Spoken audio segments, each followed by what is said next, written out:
Hello and welcome to the Lulu patch review. Today we're going to be discussing some of the changes that happened in this week's patch, starting with Aurelia. Alright, so now we're going to talk about Aurelia. Her Heaton style was nerfed and so was her Transcendent Blades. The Transcendent Blades cooldown was up by 10 seconds because it was honestly being spammed. Whenever I played Aurelia, I just spam it to get health back. I didn't care if I was killing anybody. But it was a great way to clear minion waves and a great way to survive. And then her Heaton style, the health on it got nerfed down to about half of what it usually is, but when activated, it'll be brought back up to its normal amount. We definitely feel like a Philo Stone will be bought on Aurelia a lot more to compensate for the change to Heaton style, and we feel it's definitely a good way to do it. Yeah, it might have been a little too much, but this is really cool. It doesn't hurt any of her 1v1 ability because she pops Heaton style anyway. This is just kind of that lane sustain thing. It might be a little bit too much, but we'll see. Definitely something to see. Next up is the Big Jax change. I just want to say on this, the DY here totally called every change in this patch. Here you go. So I used to main Jax a lot. Like I leveled off Jax from like 1 to 30, and when he got reworked, I hated him because he was an old Jax. He didn't have the I can build offensively but still have a lot of defense back, at home. And now with this ult, it's pretty much if I can buy a Warmog and I build the biggest attack items I can possibly you can just pop that ult in the middle of a team fight and you won't die, which I feel is a really good idea and will really help Jax now in more of the team fight phase. And when he hits 6 in lane, he can definitely duel somebody now. Yeah, really needed. I mean, he really was just really squishy. This was a really cool way to do it. DY called it. DY straight up called this change. Yeah. Moving on to Rammus. Rammus's armor and attack got nerfed, so he doesn't hit as much. His jungle will get nerfed. It's getting nerfed a bit, so he probably won't be able to He won't be able to gank as early as 2 anymore, or even if he ganked at 2, I wouldn't see why. But he'll have lower health when he ganks, so he's much more of a susceptible to a counter attack from whatever lane he's trying to gank to try to kill him. I feel like this change won't really do a whole lot with him. You just might need to be a little more cautious when playing Rammus. Yeah. Alright, so now we're going to talk about Shaco, and specifically, I'm going to just hand this over to Nemez while he talks about Shaco. Alright, Shaco, oh boy. Before you get started, I'm going to go make a sandwich, because this is going to be a while, guys. Shaco rant. Okay, here's how it is. 2-shift poison was upped by 10. Okay, his scaling was upped by 0.5, but it's now bonus, not total.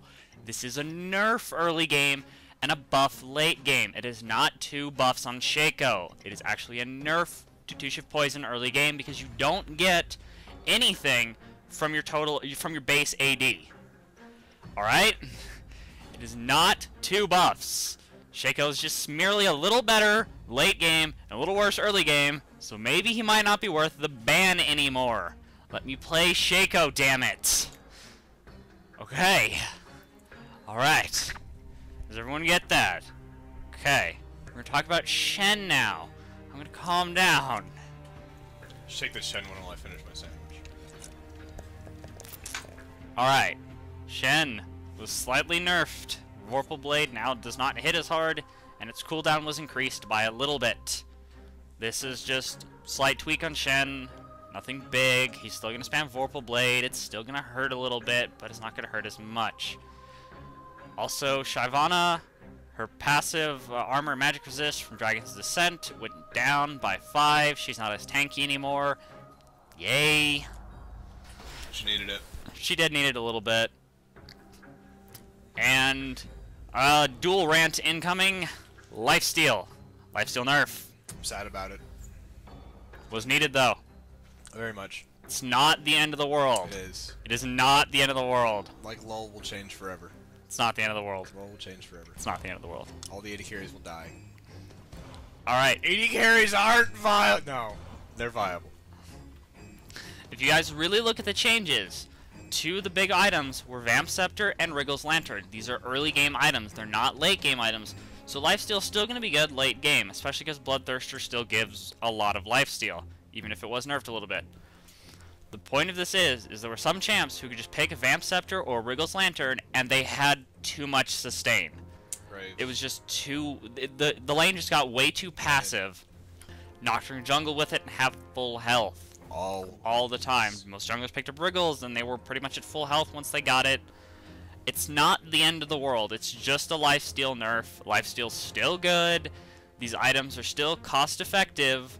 They're just not as extremely cost-effective as they used to be.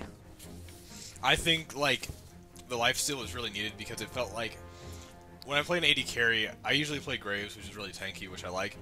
But whenever I play something squishier, like if I play AD Kennen or if I play Ashe or Sivir, if I ever like had low health, I just jump a jungle mob and be at full health. Which is a problem. These guys are supposed to be squishy. The health bars are low for a reason, guys. There's not a lot of ticks on there for a reason. Just stop acting like it's the end of the world. I feel like it was a good nerf, and it was needed. Because I mean, it definitely like brings kind of back down, like kind of the spell vamp level, you know. Mm-hmm. Like it's kind of on the same par. Like spell vamp was ridiculous on a lot of AP champs. Now AD got a lot stronger, I think, because of that, because they couldn't sustain as well as the AD champs could. Yeah. Also, the small quality of life improvement, Bloodthirster only loses half its stacks on death instead of all of them. Definitely like this a lot. Carries don't have to spend as much time farming late game. You can actually get back into the fight now. You only have to farm 20 minions instead of 40. Yay. That got annoying quick. Straight up good. Now for the two awesome changes that I love, because Hex Drinker is one of my favorite items. Hex Drinker... You're not a tank, and you're always a little, like, squishy. Hex Drinker's gold cost went down by 400. They also nerfed the attack damage, shield strength, and shield duration. But they also changed the recipe, so you only require one longsword instead of two. This is actually really good for Hex Drinker because now when you're building it, longsword and no magic mantle doesn't take up as many slots as two longswords and no magic mantle, which is good, so you can start putting more wards and potions into those slots instead. It's easier to pick up now, and it's still a really good item. Especially because now it builds into the new Maw of Malmortius. Yeah, I definitely felt like Hex Drinker was... It just wasn't good late game for any team. It wasn't good late game for any carry, for any tanky DPS. You couldn't build it in anything. It was, you bought it, and that was it. And then you sold it by mid-game, because you're like, this isn't helping me anymore. But now it builds into this Maw. It's 3,300 gold, so it's more expensive than Bloodthirster, so this might not be something you think about if you normally build a Bloodthirster. But for people like Lee Sin and Talon, definitely something to think about. Or if you just need the magic resist, it's 55 attack damage. Olaf. I definitely love this item. It's 55 attack damage, 36 magic resist, and it has two unique passives. First off, you gain 1 attack damage for every 2.5% of your health missing. Welcome to the Olaf passive and Trindamir's Q. To the world. Well, Olaf gets AS, which I think this is why this item would go really well with him. Because the lower health Olaf has, the more AS, and now with this, the harder he hits. This is true. This is Trindamir's thing too. It's just going to help out a lot because it's a little extra attack damage, and that's really awesome. Its second one is a buffed Hex Drinker. Magic damage that would leave you at less than 30% health. You gain 400 magic damage shield instead of the 250 from Hex Drinker on the 60-second cooldown.